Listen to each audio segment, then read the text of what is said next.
Jonas n'est pas content du tout, vraiment pas du tout. Il se met en colère. 2. Il fait cette prière au Seigneur. Ah! Seigneur, je le savais bien quand j'étais encore dans mon pays. C'est pourquoi je me suis dépêché de fuir à Tarsis. Je le savais bien, tu es plein de tendresse et de pitié, patient, plein d'amour, et tu regrettes tes menaces. Maintenant, Seigneur, laisse-moi mourir. Oui, je préfère la mort à la vie.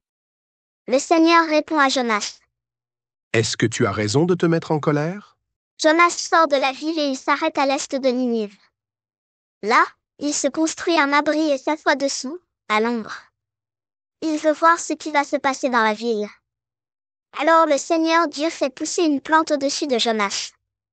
De cette façon, il aura de l'ombre et sera guéri de sa mauvaise humeur.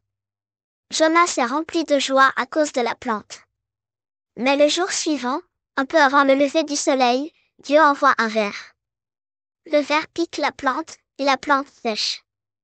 Puis, quand le soleil se lève, Dieu envoie de l'étain vent brûlant. Le soleil tape sur la tête de Jonas. Il va bientôt s'évanouir. Alors il souhaite la mort et dit. Je préfère la mort à la vie.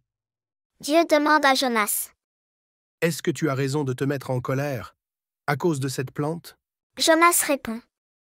Oui, j'ai bien raison de me mettre en colère et de souhaiter la mort. Le Seigneur lui dit. Toi, tu as pitié de cette plante. Pourtant, elle ne t'a demandé aucun travail. Ce n'est pas toi qui l'as fait pousser. En une nuit, elle a grandi. En une nuit, elle a séché. À Ninive, il y a plus de 120 000 habitants qui ne savent pas ce qui est bon pour eux. Il y a aussi beaucoup d'animaux. Alors, est-ce que je ne peux pas, moi, avoir pitié de cette grande ville de Ninive?